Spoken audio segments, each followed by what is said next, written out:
Can you see this image?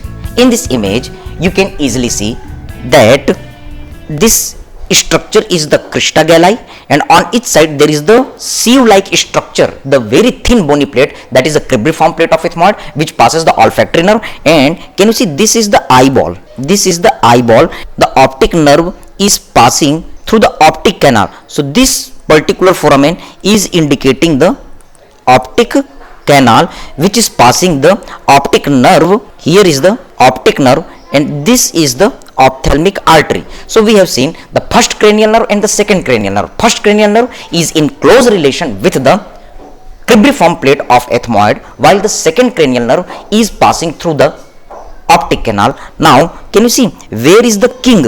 You can see the king pituitary gland is located here. This is the location of the pituitary gland within the Turkish saddle. And as we know that cavernous sinus, we will see the cavernous sinus later in our detailed topic, but we know that cavernous sinus is located on each side of the pituitary gland.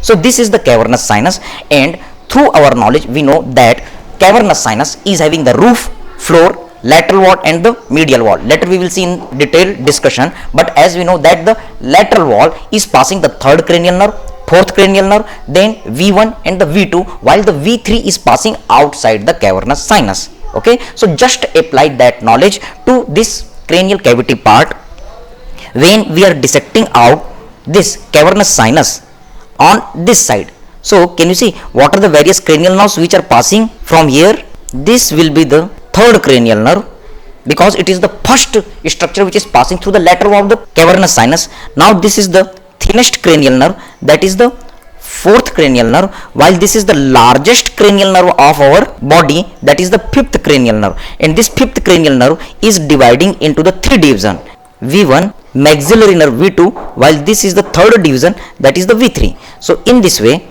this fifth cranial nerve large mass, which is known as the Gasserian ganglion, it is dividing into the V1, V2 and the V3. And as we know that whatever the foramen is near to the nerve, that particular nerve will go through that foramen. So this V1 is going, because it is the ophthalmic division, so it has to appear near the ophthalmic region. So it is going towards the superior orbital fissure part. Here the superior orbital fissure part between the laser wing and the greater wing of the sphenoid is located. So here is the location of the superior orbital fissure. Through the superior orbital fissure, because it is going towards the eyeball, so what are the important structure which are passing through the superior orbital fissure? Yes, this is the third cranial nerve. Next, just below the third cranial nerve, there is the thinnest cranial nerve, that is the fourth cranial nerve, trochlear. Then the largest cranial nerve, fifth cranial nerve, is the large mass, which is dividing into the V1, and V1 is also, yes, it is the ophthalmic division, so it is passing through the superior orbital fissure. While now can you see the next division of the fifth cranial nerve, that is the V2, means maxillary nerve, it has to open in the infraorbital region, so it is passing through this particular foramen, which is known as the rotundum foramen. Yes, foramen rotundum. How can you remember? Where we weep, हम रोते कहाँ हैं? Where we weep? Yes, we weep on the maxillary region. So you can remember the rotundum, rona foramen. Yes, ro foramen opens in the infraorbital region, maxillary nerve part. So what we have to remember, that V2 maxillary nerve passes through the foramen ro foramen rotundum, and opens in the infraorbital area where we secrete our tear. Okay, so now there is a third division of this trigeminal nerve, that is the V3, which is passing through the foramen ovale. Now on just lateral side to this foramen ovale, can you see this is the foramen spinosum? Yes, this is the spinosum foramen. Through this foramen spinosum, can you see the vessels are passing? These are the middle meningeal artery and the middle meningeal vein. So the foramen spinosum is passing the middle meningeal vessels, and as you know, clinical correlation, this middle meningeal vessels, middle meningeal artery, they are very important. Why? For our neurosurgery part, because they causes the extradural hemorrhage. How? Now we are going to correlate that neurosurgery part with the anatomy. See here, the middle meningeal vessels, here you can see this middle meningeal vessels, they are passing, but there is the one transparent like layer. Can you observe this transparent like layer is just below the cranial cavity? So this is indicating the dura mater layer of the meninges. So can you see this middle meningeal vessels, they are passing outside the dura mater. Observe the image. Yes, these vessels are passing outside the dura mater and here they are opening. Okay, so in this image, this is the site, it is running very close to the squamous part of the temporal bone. So this is the middle meningeal artery.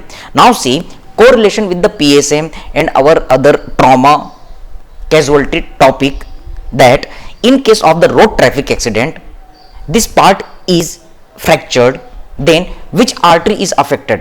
Which artery is in close relation with this squamous part of the temporal bone? Your answer is middle meningeal artery. The middle meningeal artery, they are in very close relation. Got the point? So what happens? This middle meningeal artery also gets ruptured and the blood accumulates within this temporal part. So due to the accumulation of the blood vessels, due to accumulation of the blood in this temporal part, there is the collection of the mass. Because this collection of the blood is outside the dura mater, that's why this is known as the extradural or epidural hemorrhage. Okay, so this is very important. So what is the clinical case? In your neurosurgery, you will get that any patient is coming to you with the road traffic accident, gets headache, vomiting, nausea, maybe, may not be, but then the patient is presenting with the unconsciousness if there is the severity is more. In case of the X-ray, CT, MRI, if you are getting the biconvex opacity on the temporal region, so most common probability of the extradural hemorrhage is there. Why? Because now with the help of the anatomy, you are knowing that this temporal region is closely related with the middle meningeal artery. Okay, so what you will do? We have to do operation, we have to remove the clot. How you can remove? Yes, as you know, in this temporal part, there is the one H-shaped area, the H-shaped bony area where the various bones articulate: frontal bone, parietal bone, zygomatic bone, and the squamous part of the temporal bone. That part is known as the pterion. And another MCQ, that the thinnest part of this pterion is known as the Sylvian point. At this point, we do the burr opening, drilling, and then we remove the clot. This is the treatment of the extradural hemorrhage. More and the better detail you will deal in your surgery part, but you have to remember this extradural hemorrhage. That's why this middle meningeal artery is important. That's why this foramen spinosum is important. Okay, so you can draw one simple image for this extradural hemorrhage.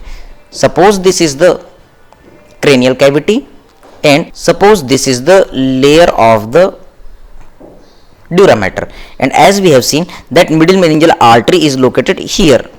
So this red color dot is indicating the middle meningeal artery. So if there is the fracture of this part and rupture of this middle meningeal artery, then what will happen?